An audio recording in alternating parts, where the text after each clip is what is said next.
جو ہے وہ فارغ ہو کے آئے. اگر غسل فرض ہو چکا ہے تو غسل کرے، اور اگر غسل فرض نہیں ہے تو پھر وضو کرے. اور اسی طرح چوتھی شرط یہ ہے کہ انسان کا جو سطر ہے وہ کور ہونا چاہیے. مرد کا جو سطر ہے وہ الگ ہے، عورت کا پورا جسم جو ہے وہ سطر ہے، اس کو ڈھانپنا چاہیے. مرد کا سطر جو ہے کندھے بھی ڈھانپنے ہیں مرد نے، اور گھٹنے. ویسے سطر جو ہے ناف سے لے کر گھٹنوں تک ہے، لیکن اب چونکہ کپڑے موجود ہیں تو کندھوں پر بھی کپڑا ہونا چاہیے. نبی کریم صلی اللہ علیہ وسلم نے فرمایا جس بندے کے پاس 2 کپڑے ہیں تو اسے چاہیے 2 کپڑوں میں نماز پڑھے، اور مزین ہو کے آئیں، اچھا لباس پہن کے آئیں، خوبصورت بن کے آئیں. مسجد میں آ رہے ہیں، اللہ کے سامنے جا رہے ہیں. دیکھیں نا، ڈیوٹی کے لیے جاتے ہیں کسی افسر سے ملنے کے لیے، کتنا ہم اچھے سے اچھا لباس پہن کے جاتے ہیں، لیکن مسجد کے لیے دیکھیں کس طرح کا لباس ہوتا ہے ہمارا. اچھا لباس پہن کے آئیں، خوشبو لگا کے آئیں. نبی کریم صلی اللہ علیہ وسلم نے منع کیا کہ کوئی بندہ کچا پیاز یا لہسن کھا کے آتا ہے تو مسجد نہ آئے، کیونکہ اس کی ہوا ہوتی ہے، نمازیوں کو تکلیف ہوتی ہے. اب کوئی بندہ سگریٹ پی کے جو اس کے جو ہے ہوا لے کے منہ میں وہ مسجد میں آ رہا ہے تو تکلیف ہوگی. مسجد ہے، اللہ کا گھر ہے، اللہ کے سامنے حاضری کے لیے جا رہے ہیں تو خوبصورت بنیں، خوشبو لگا کے آئیں، اچھے کپڑے پہن کے آئیں، دوسرے نمازیوں کو تکلیف نہ دیں. مسجد کے لیے اسپیشل خوشبو لیں، آپ جمعے کے لیے لگا کے جائیں تاکہ آپ خود بھی سکون اور اطمینان کے ساتھ، اچھی خوشبو ہو تو اچھی فیلنگز آتی ہیں، مسجد میں بیٹھنے کا دل کرتا ہے. ٹھیک ہے نا؟ تو اچھے کپڑے پہنے، اچھی خوشبو لگائیں. آپ نبی کریم صلی اللہ علیہ وسلم کو خوشبو بڑی پسند تھی. اسی طرح چھٹی شرط یہ ہے کہ قبلے کی جانب، پانچویں شرط یہ ہے کہ قبلے کی جانب منہ کرنا ہے. اور چھٹی شرط نیت ہے، نماز کی نیت کرنی. اور نیت جو ہے پہلے بھی بتایا جا چکا ہے، نیت دل کے ارادے کا نام ہے. زبان سے جو لفظ بول لیے جائیں وہ نیت نہیں ہوتی، بلکہ وہ قول بن جاتا ہے. دیکھیں نا، نماز کی نیت کے لیے تو ہم نے کئی لوگوں نے الفاظ بنا لیے کہ اتنی رکعت نماز، منہ قبلے کی طرف، فلاں فلاں. باقی چیزوں کی نیت کیا کریں گے؟ صدقہ دینا ہے مثلا، آپ نے 100 روپے صدقہ کرنے ہیں تو کیا کہیں گے؟ میں نیت کرتا ہوں 100 روپے صدقہ دینے کی، اور منہ میرا فلاں مسکین کی طرف ہے، فلاں فلاں. یہ کوئی کہتا ہے؟ تو اس لیے نماز کی جو نیت ہے وہ بھی دل میں ہے، دل میں ارادہ ہے، نیت ہے. اللہ کو پتہ ہے کہ آپ کو بھی پتہ ہے کہ کیا نماز پڑھ رہے ہیں آپ، کون سی نماز ہے، منہ کس طرف ہے، کس مسجد میں ہے، کون سی لوکیشن پہ آپ کھڑے ہیں، کہ آپ کے دائیں بائیں کون ہے. یہ ساری چیزیں بتانے کی ضرورت نہیں ہے، نیت دل کے ارادے کا نام ہے. تو 6 یہ شرائط ہیں، یہ 6 شرائط پوری ہونی چاہیے. نمبر 1 پہ ہے کہ نماز کا وقت ہونا چاہیے. نمبر 2، نجاست نہیں ہونی چاہیے، نہ جسم پر، نہ کپڑوں پر، اور نہ ہی نماز والی جگہ پر. نمبر 3 یہ ہے کہ اگر بڑی غسل فرض ہے تو غسل کر کے آئیں، اگر غسل فرض نہیں ہے تو وضو کریں، وضو بھی شرط ہے.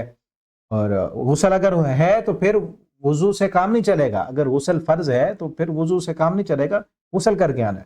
چوتھی شرط یہ ہے کہ جو عورہ ہے مرد کا وہ کور ہونا چاہیے. عورت نماز پڑھنے کے لیے آئی ہے تو عورت کی نماز بھی عورہ، اس کا پورا جسم جو ہے سوائے اس کا چہرہ، ہاتھ اور پاؤں، یہ اس کے جو ہے ظاہر ہونے چاہیے. باقی پورا جسم، اس کے بال بھی ظاہر نہیں ہونے چاہیے. اور جو دوپٹہ اس نے پہنا ہوا ہے وہ بھی باریک نہیں ہونا چاہیے کہ جس سے بال نظر آئیں. عموماً عورتیں جو گھر میں دوپٹہ پہنتی ہیں وہ بال نظر آ رہے ہوتے ہیں، وہ دوپٹہ نہیں ہونا چاہیے کہ جس میں بال نظر آئیں.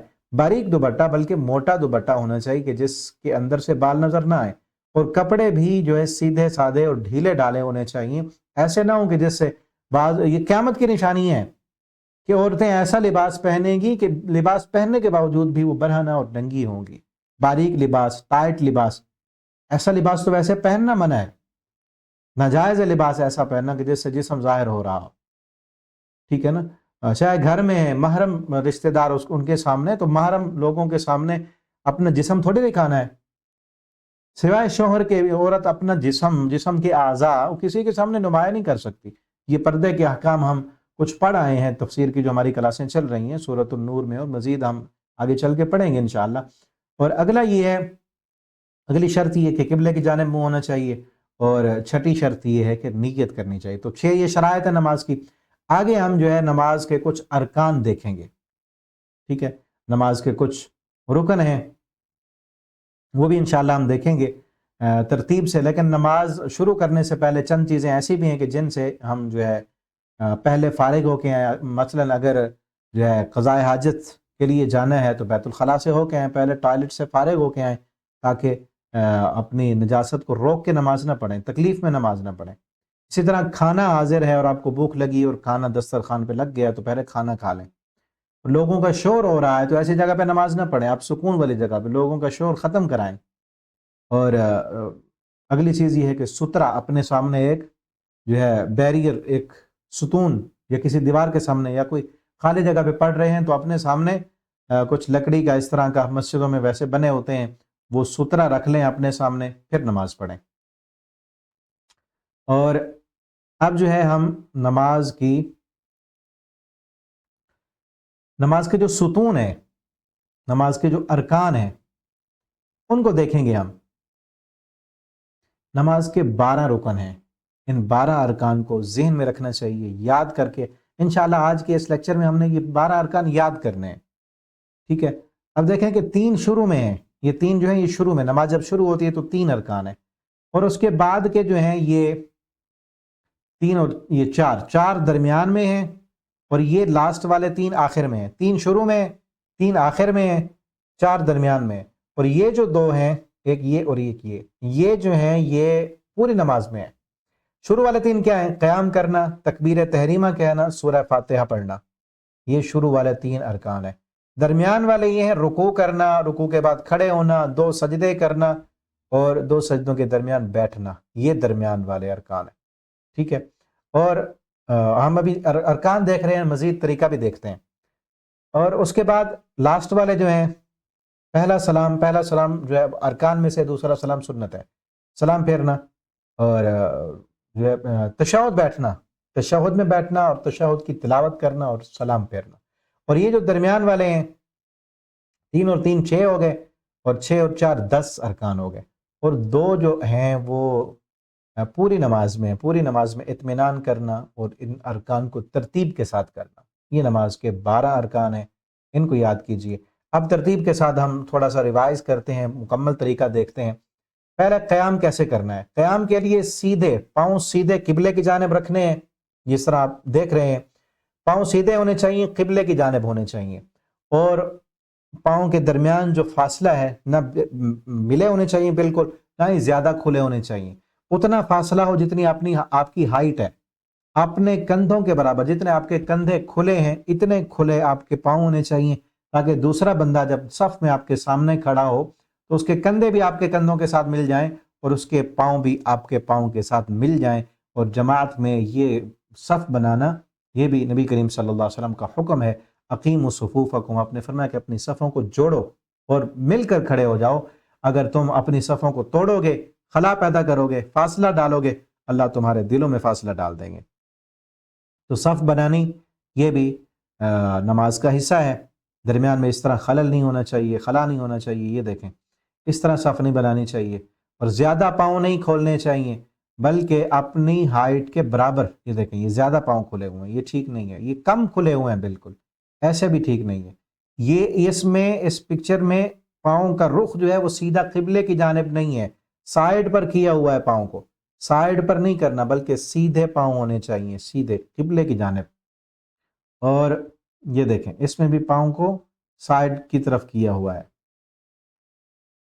اور اگر قیام کے وقت سہارا لینا ہو کسی چیز کا تو سہارا لے سکتے ہیں، آدھا قیام کھڑے ہو کے کیا ہے، تھک گئے ہیں تو بیٹھ بھی سکتے ہیں، لمبی رکعت ہے، قیام اللیل ہو رہا ہے، رمضان میں تراویح کی نماز پڑھی جا رہی تو کچھ آپ کھڑے ہو کے کر رہے ہیں، کچھ بیٹھ کے کر سکتے ہیں۔ ہاں، اور اگر کسی نے چیئر پہ بیٹھنا ہے، اس کی اپنی سچویشن ہے، نیچے دوسرا جو نمبر ہے نا نماز کا، وہ بیٹھ کے نماز پڑھنا ہے۔ اگر کھڑے ہو کے پڑھنے کی طاقت نہیں ہے تو نیچے بیٹھیں، نیچے بھی بیٹھنے کی طاقت نہیں تو پھر اشارے کے ساتھ پڑھنا ہے۔ جو چیئر پہ ہے وہ اشارے والی نماز ہے، اور اس میں جو ہے وہ پھر ایسے نہیں ہونا چاہیے کہ آپ کچھ دیر چیئر پہ بیٹھیں اور پھر کھڑے ہو جائیں۔ جب کھڑے ہوں گے تو آپ صف میں تو نہیں ہوں گے، آپ تو صف سے آگے ہو جائیں گے نا۔ جو چیئر پہ بندہ بیٹھا ہے وہ تو جب کھڑا ہوگا تو آگے کھڑا ہو جائے گا، صف پوری جو ہے وہ ٹوٹ جائے گی۔ ایسے نہیں کرنا چاہیے، یا تو نیچے بیٹھیں یا پوری کھڑی ہو کے نماز پڑھیں، یا چیئر پہ بیٹھنا تو پھر بیٹھے رہیں، پھر کھڑے نہ ہوں۔ اور اس میں پھر اگلی چیز کیا ہے کہ سجدے کی طرف دیکھنا ہے ہم نے۔ قیام جب کرنا ہے تو قیام میں سجدے والی جگہ پر، جہاں پہ ہم نے سر رکھ کے سجدہ کرنا ہے، وہاں پہ نظریں ہونی چاہیے۔ ادھر ادھر نہیں دیکھنا، اوپر نہیں دیکھنا، سامنے نہیں دیکھنا، دائیں بائیں نہیں دیکھنا، بلکہ جہاں پہ سجدہ کر رہے ہیں ہم وہاں پہ اپنی نظر کو ٹکانا ہے، آسمان کی طرف نہیں دیکھنا۔ اسی طرح اللہ اکبر کہنا ہے، یہ رکن ہے۔ اب یہ جو جہاں پہ یہ نشان آئے گا نا، پلر، تو آپ کو یہ نوٹس بھی آپ نے ڈاؤن لوڈ کرنے ہیں، واٹس ایپ میں آپ کو سینڈ کیے جائیں گے، آپ ویب سائٹ سے بھی ڈاؤن لوڈ کر سکتے ہیں۔ تو آپ نے جو یہ نشان آپ کو نظر آئے تو اس چیز کو آپ نے ذہن میں رکھنا ہے کہ یہ اب جو ہے نماز کے رکن کی بات ہو رہی ہے، ارکان کی بات ہو رہی ہے، ٹھیک ہے۔ تو اللہ اکبر کہنا تکبیر تحریمہ ارکان میں سے ہے۔ مفتاح الصلاۃ الطہور، نبی کریم صلی اللہ علیہ وسلم نے فرمایا وضو نماز کی چابی ہے، اور حرام کر دینے والی چیز، باتوں کو، کھانے پینے کو، یہ چیز کیا ہے؟ اللہ اکبر ہے، اور حلال کرنے والی چیز سلام ہے۔ اور اس کے بعد رفع الیدین کرنا ہے، ہاتھوں کو اٹھانا ہے۔ ہم مکمل ڈیٹیل میں دیکھ چکے ہیں، مزید دیکھیں گے۔ ہاتھوں کو کندھوں کے برابر، یہ کندھوں کے برابر اٹھانا بھی ثابت ہے، یہ حدیث ہے۔ اسی حدیث میں پہلا تکبیر تحریمہ والا رفع الیدین بھی ثابت ہے۔ رکوع میں جاتے وقت رفع الیدین کرنا ہے، وہ بھی اسی حدیث میں ہے۔ رکوع سے جب اٹھنا ہے تب رفع الیدین کرنا ہے، وہ بھی اسی حدیث میں ہے۔ 2 رکعت پڑھ کے جب دوبارہ کھڑے ہونا ہے پھر بھی اللہ اکبر کہتے ہوئے رفع الیدین کرنا ہے، وہ بھی اسی حدیث میں ثابت ہے، اور یہ صحیح البخاری کی حدیث ہے، اور بھی کئی حدیث میں موجود ہے۔ اب دیکھیں، یہ کندھوں کے برابر بھی اٹھانا ہاتھوں کو ثابت ہے۔ اتنا اٹھا کر اب اللہ اکبر کہہ کر نماز جو ہے ہاتھ باندھ لیں تو آپ کی نماز ہو جائے گی۔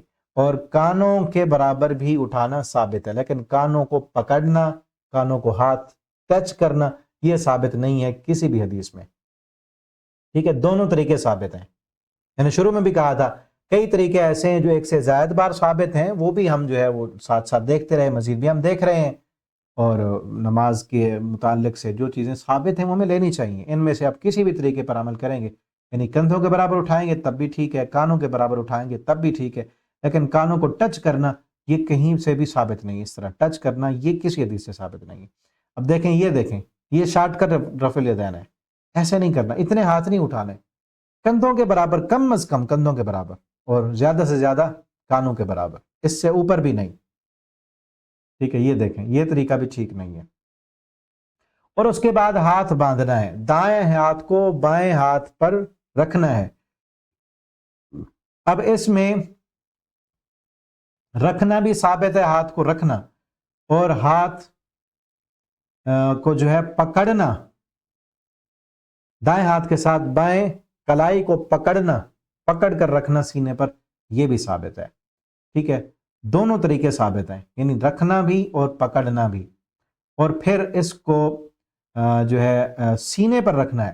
رسول اللہ صلی اللہ علیہ وسلم تھے یضع یدہ الیمنی علی یدہ الیسری، دائیں ہاتھ کو بائیں ہاتھ پر رکھتے، ثم یشد بینہما، پھر ان کو رکھتے تھے علی صدری، اپنے سینے پر، پھر ان کو سینے پر باندھ لیتے تھے، ٹھیک ہے۔ اور بھی احادیث ہیں اس پر موجود ہیں، لیکن یہ دیکھیں، ناف پر یا ناف کے نیچے جو ہے یہ ہاتھ باندھنا ثابت نہیں ہے کسی بھی صحیح حدیث سے۔ ناف کے نیچے والی بعض روایات ہیں وہ ضعیف ہیں، جو محدثین کا ان پر اجماع ہے، وہ حدیثیں صحیح سند سے ثابت نہیں ہیں، ٹھیک ہے۔ ناف کے اوپر والی روایتیں کچھ حد تک ٹھیک ہیں، لیکن جب سینے والی اسپیسیفک جگہ آ گئی ہے کہ ایک میں ہے ناف کے اوپر اور دوسری میں ہے کہ سینے پر، سینہ بھی تو ناف کے اوپر ہی ہے نا، تو جس دونوں حدیثوں پر عمل ہو گیا جب سینے پر ہاتھ باندھیں گے، ٹھیک ہے۔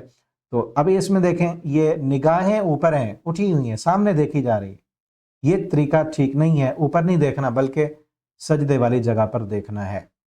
اس کے بعد دعا پڑھنی ہے، دعا استفتاح، اللہم باعد بینی، یہ آپ کو جو بک واٹس ایپ پہ سینڈ کی ہے مصباح الصلاح، اس میں بھی موجود ہے، آپ اس کا ترجمہ بھی یاد کیجئے۔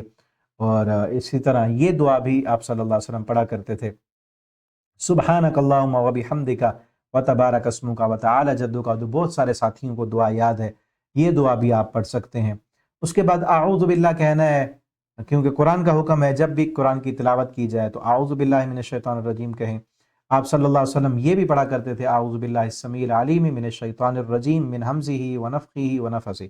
آپ جو اعوذ باللہ من الشیطان الرجیم یہ بھی پڑھ سکتے ہیں، اور یہ بھی پڑھنا ثابت ہے نبی کریم صلی اللہ علیہ وسلم سے، ٹھیک ہے۔ اس کے بعد جو دوسرا پلر ہے وہ ہے سورۃ الفاتحہ پڑھنا، شروع والی دعا پڑھنا رکن میں سے نہیں ہے، سنت ہے، لیکن دوسرے جو سورۃ الفاتحہ ہے وہ پلر ہے، نماز کا ایک پلر بھی نہیں ہوگا تو وہ رکعت پوری نہیں ہوگی جس میں پلر چھاٹ ہو جائے گا، ٹھیک ہے؟ تو جس رکعت میں سورۃ الفاتحہ نہ پڑھی جائے وہ رکعت نہیں ہے۔ لا صلاۃ لمن لم یقرأ بفاتحۃ الکتاب، آپ صلی اللہ علیہ وسلم نے فرمایا اس بندے کی کوئی نماز نہیں جو اپنی نماز میں سورۃ الفاتحہ نہیں پڑھتا، ٹھیک ہے؟ سورۃ الفاتحہ کی تلاوت کرنی ہے، اگرچہ امام کے پیچھے ہیں پھر بھی سورۃ الفاتحہ کو دل ہی دل میں پڑھنا ہے۔ ہم حدیثیں تفصیل سے پہلے پڑھ چکے ہیں، مزید ڈیٹیل دیکھنا چاہتے ہیں تو آپ مکمل ویڈیوز دیکھیے، ٹھیک ہے؟ اور مزید آپ کو جو ہم نے نوٹس فراہم کرنے ہیں آپ ڈاؤن لوڈ کیجیے ان کو، تو اس میں آپ کتابوں کے لنک بھی دیے ہیں، ان کتابوں کا مطالعہ کر کے مزید معلومات آپ لینا چاہتے ہیں، ریسرچ کرنا چاہتے ہیں، تحقیق کرنا چاہتے ہیں، ضرور کیجیے، اپنے علم میں اضافہ کیجیے، اور جو چیز آپ کو سنت سے ثابت نظر آئے اس پر عمل کیجیے، اور یاد رکھیے کہ قبر میں کسی نے ساتھ نہیں جانا، یہ نماز جائے گی، آج سیکھیں گے، کوشش کریں گے، ریسرچ کریں گے، آپ صلی اللہ علیہ وسلم کی نماز والا طریقہ سیکھ کر اس کے مطابق نماز پڑھیں گے تو انشاءاللہ یہ نماز ہمیں قبر میں بھی بچائے گی، ہماری دنیا کے معاملات بھی بہتر کر دے گی، اور انشاءاللہ ہماری آخرت بھی اس نماز کے ذریعے سے بہتر ہو جائے گی۔ ہم نے اپنی نماز کو درست کرنا ہے، نماز انشاءاللہ ہماری زندگی کے تمام معاملات کو بہتر کر دے گی۔ تو بسم اللہ الرحمن الرحیم پڑھ کے اعوذ باللہ پڑھنا ہے، بسم اللہ الرحمن الرحیم پڑھنا ہے، پوری سورۃ الفاتحہ کی تلاوت کرنی ہے، ٹھیک ہے؟ اس کے بعد وَلَضَّالِّينَ جب اونچی آواز میں نماز پڑھی جا رہی ہے، امام صاحب قرات کر رہے ہیں تو آمین کہنا ہے۔ آمین کہنا بھی نبی کریم صلی اللہ علیہ وسلم سے ثابت ہے، کئی احادیث میں موجود ہے۔ اس کے بعد سورۃ الفاتحہ کے بعد جو ہے کوئی اور سورت ملانی ہے، قرآن کا کوئی اور حصہ جو ہے وہ تلاوت کرنا ہے نماز کی پہلی 2 رکعتوں میں، ٹھیک ہے؟ اور ترتیل کے ساتھ خوبصورت آواز کے ساتھ قرآن کی تلاوت کرنی ہے، اور اس کے بعد جو ہے پھر رفع الیدین کرتے ہوئے رکوع میں جانا ہے، ٹھیک ہے؟ رکوع کرنا یہ پلر میں سے ہے، یہ نماز کا پلر ہے، ستون ہے، رکوع کے لیے جھکنا ہے۔ یا ایھا الذین آمنوا ارکعوا، اللہ کا قرآن کہتا ہے اے ایمان والو رکوع کرو اور سجدہ کرو، اور رکوع میں ہاتھوں کو گھٹنوں کے اوپر رکھنا ہے، ایسے جیسے آپ دیکھ رہے ہیں جس طرح گھٹنوں کو پکڑا جاتا ہے اس طرح ہاتھوں کو رکھنا ہے، اور رکوع میں جو ہے دبانا ہے، پھر ہاتھوں کو زور دے کر گھٹنوں کو دبانا ہے اور گھٹنوں کو سیدھا کرنا ہے، اپنی پیٹھ کو بھی سیدھا کرنا ہے۔ نبی کریم صلی اللہ علیہ وسلم نے فرمایا اس بندے کی نماز نہیں ہوتی جو اپنی پیٹھ کو رکوع اور سجدے میں سیدھا نہیں کرتا۔ پیٹھ کو جو ہے لمبا کرنا ہے، اس کو پھیلانا ہے، پھیلائیں گے پیٹھ کو تو پیٹھ سیدھی ہو جائے گی، ٹھیک ہے؟ اوپر اٹھی ہوئی پیٹھ نہیں ہونی چاہیے، سر اوپر اٹھا ہوا نہیں ہونا چاہیے، اور یہ جو بازوؤں میں خم ڈالا ہوا ہے اس طرح خم نہیں ہونا چاہیے، بازو سیدھے ہونے چاہیے۔ اور رکوع میں پھر جو ہے دعا پڑھنی ہے، سبحان ربی العظیم، سبحان ربی العظیم کم سے کم 3 بار پڑھنا ہے۔ اور دوسری دعا یہ بھی ہے سبحانک اللہم ربنا وبحمدک اللہم اغفر لی سبوح قدوس رب الملائکۃ والروح سبحان ذی الجبروت والملکوت والکبریاء والعظمہ، یہ بھی مختلف آپ صلی اللہ علیہ وسلم جو ہے وہ دعائیں پڑھا کرتے تھے۔ یہ دعا بھی ہے رکوع میں، اللہم لک رکعت وبک آمنت ولک اسلمت خشع لک سمعی وبصری ومخی وعظمی وعصبی وما استقل به قدمی۔ اور اگلی دعا یہ بھی ہے سبحان ذی الجبروت والملکوت والکبریاء والعظمہ، مختلف دعائیں یاد کریں، ان کا ترجمہ یاد کریں اور نماز میں ان کو پڑھیں، ٹھیک ہے نا؟ تو اللہ کے ساتھ محبت کا ثبوت دیں تاکہ ہمیں نماز میں سکون ملے، ان کا ترجمہ آتا ہو تو سکون ملے گا انشاءاللہ۔ آپ ایک سے زیادہ دعائیں یاد کیجئے۔ اس کے بعد رکوع سے پھر کھڑے ہونا ہے، اور پھر جو ہے ہاتھوں کو کندھوں کے برابر یا کانوں کے برابر اٹھانا ہے، اور رکوع سے کھڑے ہونا، کھڑے ہو کر سیدھا اطمینان سے کھڑے ہونا، یہ بھی پلر میں سے ہے، نماز کے ارکان میں سے ہے۔ اس کے بعد اگر امام کے پیچھے ہیں تو سمیع اللہ لمن حمدہ بھی کہنا ہے، ربنا ولک الحمد حمدا کثیرا طیبا مبارکا فی، یہ دعا پڑھنی ہے۔ ربنا لک الحمد بھی ثابت ہے، اللہم ربنا ولک الحمد، ربنا لک الحمد بھی، ربنا ولک الحمد بھی، ٹھیک ہے؟ یہ ایک سے زیادہ بار ثابت ہے، کسی بھی طرح پڑھتے ہیں تو انشاءاللہ آپ کی نماز ہو جائے گی۔ اور اس کے بعد یہ دعا بھی لکھی ہے، اس کا ترجمہ بھی نیچے دیا ہے۔ اور رکوع کے بعد کھڑے ہونا ہے، اور یہ دعا بھی آپ صلی اللہ علیہ وسلم پڑھا کرتے تھے، ربنا لک الحمد ملء السماوات وملء الارض وملء ما شئت من شیء بعد۔ اس کے بعد اگلا جو رکن ہے وہ سجدہ کرنا ہے، سجدے کے لیے جھکنا ہے، اور سجدے کے لیے جاتے ہوئے پہلے اپنے ہاتھوں کو نیچے رکھنا ہے، اپنے گھٹنے نیچے نہیں رکھنے۔ آپ صلی اللہ علیہ وسلم نے منع کیا، جس طرح اونٹ اپنے گھٹنے پہلے نیچے رکھتا ہے، آپ دیکھ رہے ہیں اونٹ کے چونکہ ہاتھ تو نہیں ہوتے، دونوں ٹانگیں ہیں، اس کی گھٹنے ہیں، وہ گھٹنے نیچے رکھ رہا ہے، ایسے نہیں بیٹھنا، بلکہ پہلے ہاتھ رکھنے ہیں پھر گھٹنے جائیں گے۔ یہ طریقہ جو ہے یہ درست ہے، یہ طریقہ درست نہیں ہے، ٹھیک ہے، یہ طریقہ ثابت نہیں ہے سنت سے، بلکہ آپ صلی اللہ علیہ وسلم نے منع کیا کہ اونٹ کی طرح گھٹنے پہلے نہیں ٹکانے۔ اور پھر جو ہے 7 ہڈیوں پر سجدہ کرنا ہے، سجدہ رکن ہے، اور 7 ہڈیاں، پیشانی اور ناک ایک ہڈی ہو گئی، 2 ہاتھ، ہاتھوں کی 2 ہتھیلیاں، اور 2 گھٹنے اور 2 پاؤں، یہ 7 ہڈیاں، ان پہ سجدہ کرنا ہے، اور اپنے سجدے میں اپنی پیٹھ کو سیدھا کرنا ہے، اور جو بازو ہے یہ کونیاں، یہ اپنے پیٹ سے الگ رکھنی ہے، پیٹ کے ساتھ ملا کر نہیں رکھنی۔ اب یہ دیکھیں بعض خواتین خصوصاً ایسے نیچے زمین کے ساتھ چمٹ کر نماز پڑھتی ہیں، ایسے نہیں پڑھنی چاہیے نماز، بلکہ آج ہی ایک خالہ نے میسج کیا ہے کہ آپ گروپ میں نماز کا طریقہ جو سکھا رہے ہیں، ہمیں تو نہیں سکھا رہے، آپ خواتین والا طریقہ بھی سکھائیں۔ تو میری ماؤں بہنوں سے ریکویسٹ ہے کہ خواتین کا جو طریقہ نماز ہے وہ بھی اسی طرح ہی ہے، جو فرق ہے وہ پردے میں ہے۔ خواتین نے جتنا زیادہ چھپ کر نماز پڑھیں گی، عورتیں میری مائیں بہنیں گھر میں نماز پڑھیں گی، چھپ کر بند کمرے میں نماز پڑھیں گی، اتنا زیادہ ثواب ہوگا، ٹھیک ہے۔ اور باقی جو ہے طریقہ کوئی مختلف نہیں ہے، وہی طریقہ ہے جو طریقہ مردوں کے لیے ہے، ٹھیک ہے، صرف سطر کا فرق ہے، مرد کا سطر اور ہے، عورت کا پورا جسم سطر ہے، اس نے چھپ کے نماز پڑھنی ہے، اور جو ہے جتنا تنہائی میں نماز پڑھے گی اتنا اس کی نماز میں ثواب ملے گا۔ باقی یہ نہیں ہے کہ اس نے سجدہ کرتے ہوئے زمین کے ساتھ چمٹ جانا ہے، ایسا کسی حدیث سے ثابت نہیں ہے، ٹھیک ہے، کہیں سے ثابت نہیں۔ آپ صلی اللہ علیہ وسلم نے منع کیا ہے کہ جب سجدے میں کوئی جائے تو بازوؤں کو نیچے زمین پہ نہ رکھے، جس طرح انبساط الکلب، جس طرح کتا جو ہے وہ اپنے بازوؤں کو، کتا مختلف قسموں پر بیٹھتا ہے، ایک اس کا بیٹھنا یہ ہے کہ اپنے جو اس کی اگلی ٹانگیں ہیں ان کو پھیلا دیتا ہے زمین پر، تو زمین پر بازوؤں کو پھیلانا نہیں چاہیے، جو کوہنیاں ہیں یہ اوپر اٹھی ہونی چاہیے، ٹھیک ہے نا۔ تو اس لیے خواتین ہماری مائیں بہنیں جو بچھ کر سجدہ کرتی ہیں زمین کے ساتھ چمٹ کر، یہ طریقہ ثابت نہیں ہے، ہاتھوں کو بغلوں سے دور رکھنا ہے، ٹھیک ہے، یہ دیکھیں جس طرح یہ ہاتھ رکھے ہیں بغلوں سے دور ہیں تو دور رکھنے چاہیے، ٹھیک ہے۔ اب یہ دیکھیں اگر ہاتھ کندھے کے برابر ہوں تو یہ طریقہ بھی ثابت ہے، وَضَعَ كَفَّهُ حَذْوَ مَنْكِبَيْهِ، سجدے میں ہاتھوں کو کندھوں کے برابر رکھنا، یہ طریقہ بھی ثابت ہے، اور ہاتھوں کو کانوں کے برابر، سر کے برابر رکھنا ہاتھوں کو، یہ بھی ثابت ہے، دونوں طریقے ثابت ہیں، ٹھیک ہے۔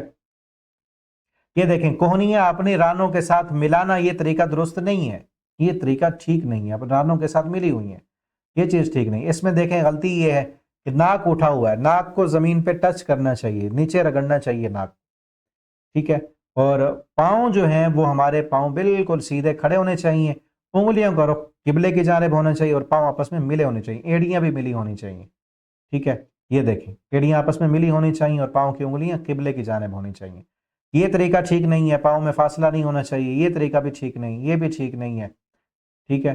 اب یہ دیکھیں یہ خواتین ایسے کرتی ہیں، نیچے بچھ کے نماز پڑھتی ہیں، پاؤں ایک طرف کیے ہوئے ہیں، اور بالکل گھٹنوں کے برابر جو ہے سجدے میں سر رکھا ہے، یہ طریقہ بالکل ٹھیک نہیں ہے، کسی بھی حدیث سے ثابت نہیں ہے۔ آپ صلی اللہ علیہ وسلم نے اپنی امہات المومنین کو، صحابیات کو کہیں بھی نہیں ملتا کہ آپ صلی اللہ علیہ وسلم نے اس طرح خواتین کو نماز پڑھنے کا طریقہ سکھایا ہو۔ ہاں پردہ تو سکھایا گیا ہے کہ چھپ کے نماز پڑھنی ہے، جہاں لوگ انہیں دیکھ رہے ہیں، مرد دیکھ رہے ہیں، وہاں پہ نماز نہ پڑھے، یا کوئی مجبوری بن گئی ہے، ایسی جگہ پہ جانا پڑ گیا ہے، مثلاً بیت اللہ میں عمرہ کرنے کے لیے گئے ہوئے ہیں، وہاں پہ مرد بھی ہیں، وہاں پہ حرم میں نماز پڑھ رہے ہیں، ٹھیک ہے نا، آپ طواف کی رکعت پڑھ رہی ہیں، تو اس وقت جو ہے وہ مکمل پردے میں اور حجاب میں نماز پڑھیں، اگرچہ جو ہے دستانے بھی پہنے ہوں، جرابیں بھی پہنی ہوں، تو اس میں بھی زیادہ بہتر ہے کہ کوئی بھی مرد کی نظر نہ پڑے، ٹھیک ہے نا، یا کسی جگہ پر سفر میں ہیں، مسافر ہیں، تو کہیں نماز پڑھنی پڑ گئی جہاں پر غیر محرم مرد خدشہ ہے کہ کہیں دیکھ نہ لے، تو اس وقت مکمل حجاب میں پردے میں نماز پڑھے، اور چھپ کے نماز پڑھے گی اور زیادہ فائدہ، اسی لیے مسجد میں جانے کی اجازت ہے، خواتین مسجد میں جائیں اجازت لے کر تو جا سکتی ہیں، درس کے لیے، تدریس کے لیے، جمعہ پڑھنے کے لیے، خطبہ سننے کے لیے، لیکن ان کا گھر میں نماز پڑھنا زیادہ افضل اور فضیلت والا ہے اور بہتر ہے۔ باقی نماز کا طریقہ وہی ہے جو مردوں کا ہے۔ اگر آپ اس پر مزید جو ہے آپ کے سوالات ہیں، ریسرچ آپ کرنا چاہتی ہیں، پڑھنا چاہتی ہیں، تو آپ کو جو نوٹس بک ملی ہے اس میں یہ کتاب ہے، کیا عورتوں کا طریقہ نماز مردوں سے مختلف ہے۔ یہ صلاح الدین یوسف صاحب رحمہ اللہ تعالی جنہوں نے تفسیر کی کتاب لکھی ہے احسن البیان، جو مکہ اور مدینہ میں اردو میں تفسیر موجود ہے، وہ ان کی لکھی ہوئی ہے، انہوں نے یہ کتاب لکھی ہے۔ تو اس کتاب کا مطالعہ کیجئے، مکمل ڈیٹیل کے ساتھ اس میں لکھا ہے کہ کیا خواتین کا طریقہ الگ ہے، مردوں کا طریقہ الگ ہے نماز کا۔ آپ اسے پڑھ کر مزید اپنی تسلی کر سکتی ہیں، ٹھیک ہے۔ اور اس میں سجدے میں پھر دعا پڑھنی ہے، سبحان ربی الاعلیٰ، مزید دعائیں بھی لکھی ہیں، یہ بھی آپ دیکھ سکتے ہیں، ان کو یاد کیجئے، ان کو بھی پڑھیے۔ اور دونوں سجدوں کے بعد جو ہے ایک سجدے کے بعد جو درمیان میں ہے، درمیان میں دعا پڑھنی ہے، دو سجدوں کے درمیان والی جو دعا ہے وہ پڑھنی ہے، رب اغفر لی رب اغفر لی، یہ دعا ہے۔ اس طرح اور دعا بھی، اللہم اغفر لی ورحمنی وہدنی وعافنی ورزقنی۔ اور دو سجدوں کے درمیان پھر بیٹھنا ہے، بعض لوگ ڈائریکٹ کھڑے ہو جاتے ہیں، یہ طریقہ ٹھیک نہیں ہے۔ دو سجدوں کے بعد بیٹھنا ہے، اس کو جلسہ استراحت کہتے ہیں۔ پھر اٹھنا ہے دوسری رکعت کے لیے، پھر کھڑے ہونا ہے، اس طرح بھی اٹھ سکتے ہیں، اور دونوں ہاتھ سیدھے رکھ کے بھی کھڑا ہوا جا سکتا ہے۔ اور دوسری رکعت پڑھنی ہے ویسے پڑھنی جس طرح پہلی رکعت پڑھنی ہے، اور دوسری رکعت میں پھر تشہد ہے، ٹھیک ہے۔ تشہد میں کیسے بیٹھنا ہے، دیکھیں ایسے ایک پاؤں بچھا لیں، بائیں پاؤں بچھا کر اس پہ بیٹھیں، اور دایاں پاؤں کھڑا ہونا چاہیے، یہ درمیان والے تشہد میں ہے، ٹھیک ہے۔ درمیان والے تشہد میں اس طرح بیٹھنا ہے، اور ایسے بیٹھنا یہ ٹھیک نہیں ہے، یہ طریقہ بھی ٹھیک نہیں ہے۔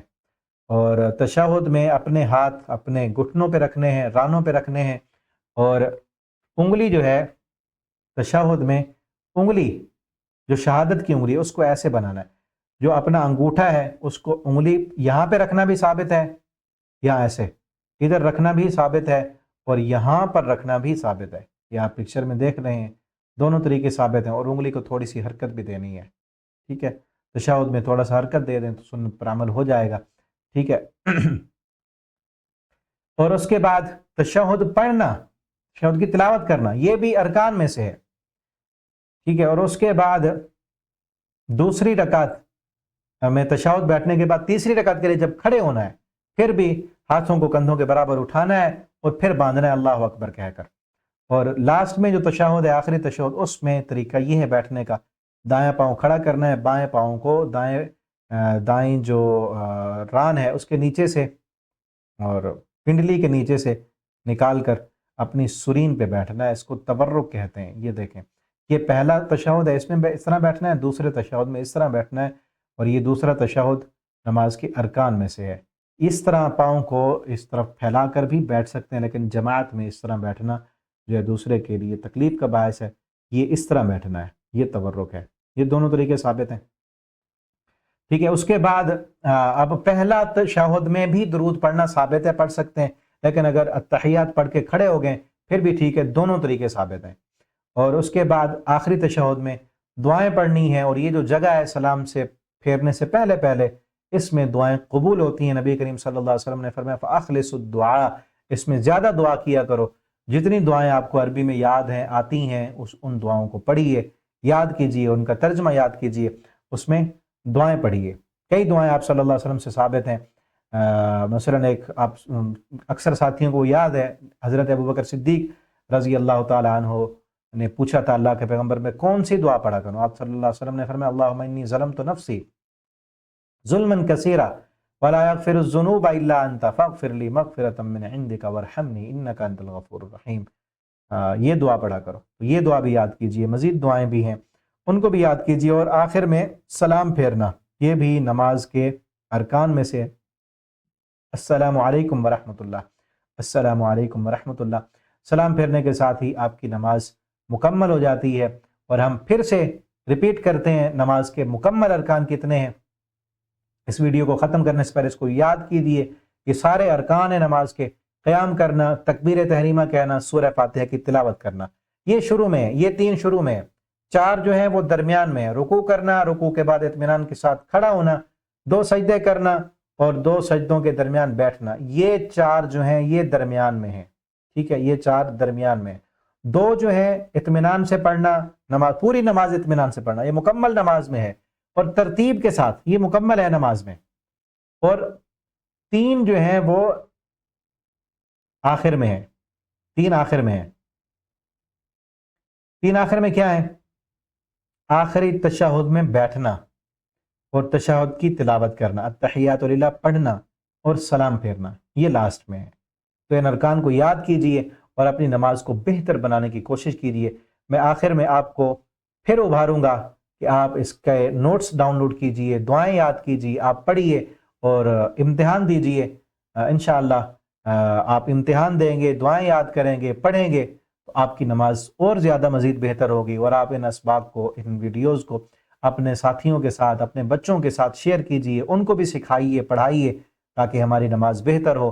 ہماری نماز بہتر ہوگی، ہماری زندگی بہتر ہوگی، ہمارا اخلاق بہتر ہوگا، ہماری نماز بہتر ہوگی، ہمارے معاملات بہتر ہوں گے۔ نماز بہتر ہوگی آپ کے بچے کی، آپ کا بیٹا اچھا بیٹا بن سکے گا۔